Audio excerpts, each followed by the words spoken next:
সবাইকে শুভ সকাল। আমার আরেকটি কুকিং ব্লগে তোমাদের সকলকে স্বাগত।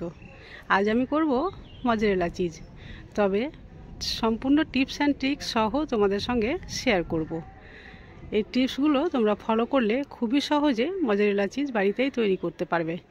আশা করছি তোমরা খুব উপকৃত হবে, তাই ভিডিওটি স্কিপ না করে প্রথম থেকে শেষ পর্যন্ত দেখার অনুরোধ করছি। মজরেলা চিজ তৈরি করার জন্য সবচাইতে যেটা প্রয়োজন প্রথমে সেটা হচ্ছে দুধ। দুধটা কিন্তু ফুল ফ্যাট ক্রিমযুক্ত দুধ থাকতে হবে, আর এই দুধটা গরুর দুধ, আর এটা আমি আগে থেকে কিন্তু জাল দিইনি। তো এখানে 500 গ্রাম দুধ নিয়েছি। এই দুধটা আমি একটা কড়াইয়ে নিয়ে নিচ্ছি।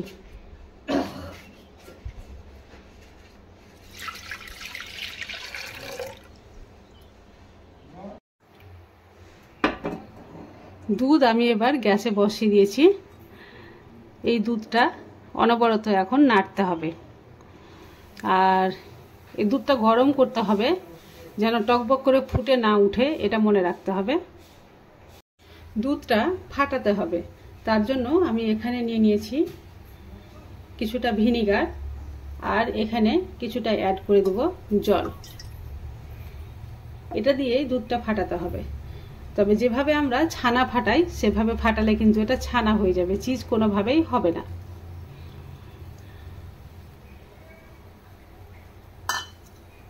তো ভিডিওটা স্কিপ না করে দেখো, তাহলে তোমরা বুঝতে পারবে যে এই দুধ থেকে চিজ মানে কত সহজেই তৈরি করা যায় বাড়িতে। এইভাবে অনবরত নাড়তে হবে, আর টকবক করে ফুটতে দিতে হবে না দুধটা।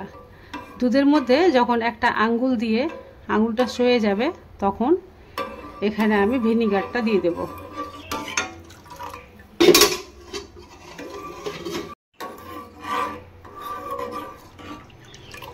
দুধটা এখন গরম হয়ে গেছে, কিন্তু এখনো পর্যন্ত ফুটে উঠেনি।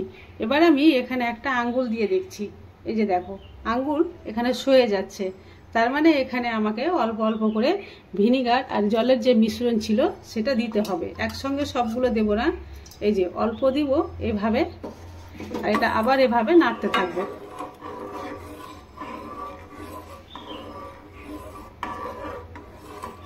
কিছুক্ষণ পর পর দিতে হবে আর নাড়তে হবে।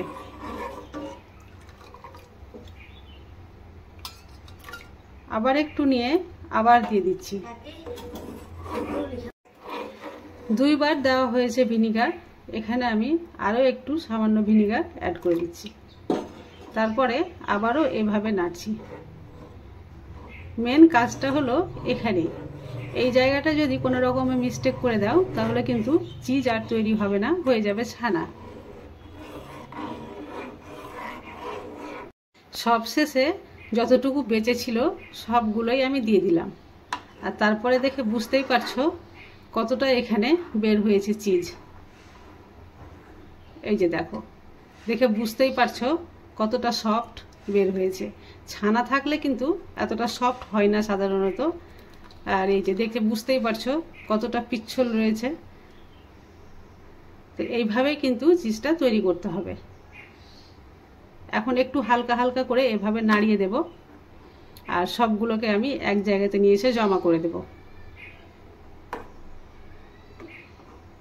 জলের কালারটা দেখে বুঝতেই পারছো যে সেই জলের মধ্যে আর চিজ নেই, সম্পূর্ণ বেরিয়ে গেছে।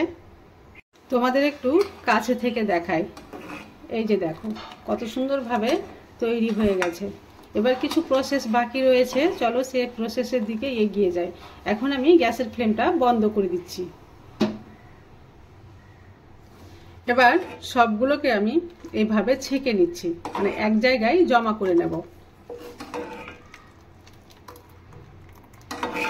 যেহেতু এখন গরম রয়েছে, তো হাত দিয়ে কোনোভাবেই মানে এক জায়গাতে জমা করা যাচ্ছে না, তাই আমি চামচের সাহায্যে এভাবে ছাঁকনিতে নিয়ে সবগুলোকে ছেঁকে নিচ্ছি।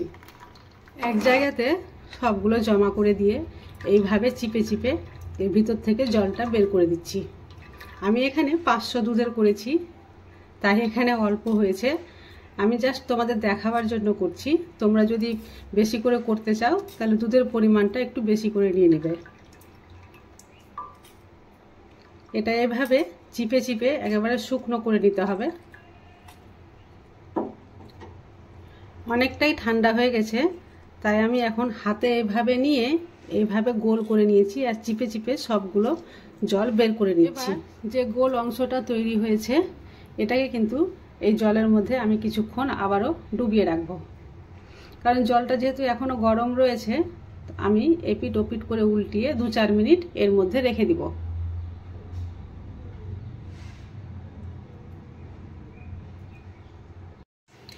গরম জলের মধ্যে কিছুক্ষণ রাখার পর আবারও চিপে চিপে এইভাবে ভিতর থেকে সম্পূর্ণ জল আমি বের করে দিচ্ছি, যাতে একটা পুরো শক্ত বলের মতো তৈরি হয়ে যায়। সম্পূর্ণ জল নিংড়ে বের হয়ে গেছে, আর দেখতেই পাচ্ছ কতটা শুকনো হয়েছে, আর এইভাবে চাপ দিলে স্পঞ্জি মনে হচ্ছে। এই যে দেখো, এবার এটাকে সঙ্গে সঙ্গে একটা বাটিতে আমি রেখে দিচ্ছি, আর এই বাটিতে দিয়ে দেব ফ্রিজের ঠান্ডা জল।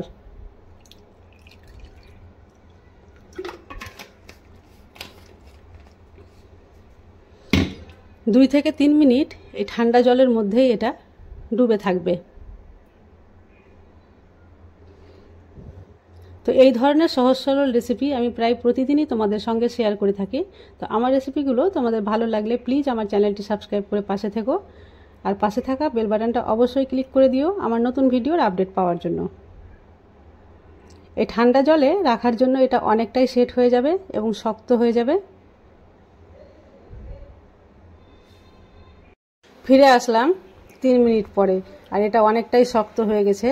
এবার এর মধ্যে যতটুকুও জল আছে আর কি, সাধারণত জলের মধ্যে ঢুকতে পারেইনি যতটা শক্ত রয়েছে, তবুও যদি অল্প স্বল্প জল ঢুকে থাকে তো হাত দিয়ে এইভাবে চেপে চেপে বের করে দিচ্ছি। আর এটাকে আমি নর্মাল ফ্রিজে রেখে দেব 2 ঘন্টার জন্য। জল সম্পূর্ণ ফেলে দিয়েছি, আর এটা শুকনো অবস্থায় এখানে আমি রেখে দিচ্ছি, আর এইভাবেই আমি নর্মাল ফ্রিজে 2 ঘন্টার জন্য রেখে দিচ্ছি। 2 ঘন্টা পরে ফিরে এসে আমি তোমাদের দেখাচ্ছি। ফিরে আসলাম 2 ঘন্টা পরে, আর দেখো কত সুন্দরভাবে সেট হয়ে গেছে। আমি তোমাদের কেটেও দেখাচ্ছি কতটা সফট হয়েছে।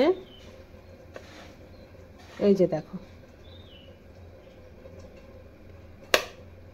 এই যে পিসগুলো না দেখলে বুঝতেই পারবে না যে এতটা সফট তৈরি হয়েছে এই মজরেলা চিজ।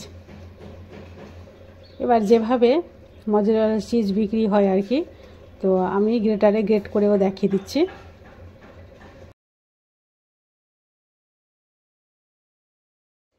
সবগুলো গ্রেট করা হয়ে গেছে, আর দেখো দেখে মনে হচ্ছে দোকান থেকে কেনা মজরেলা চিজ। ঠিক এইরকমই থাকে গ্রেট করা, আর এভাবে তোমরা বেশি করে তৈরি করে স্টোর করে রাখতে পারো। আর একেবারে হেলদি, বাড়িতে নিজের হাতে তৈরি করা এই চিজ পাউরুটির সঙ্গে রুটির সঙ্গে বাচ্চাদের দিতে পারো। নিজের হাতে তৈরি করা মজরেলা চিজ পারফেক্টভাবে তৈরি হয়েছে কিনা সেটা টেস্ট করার জন্য একটা গরম প্যান এভাবে রাখবে, আর তাতে তৈরি করা মজরেলা চিজ এভাবে দিয়ে দেবে।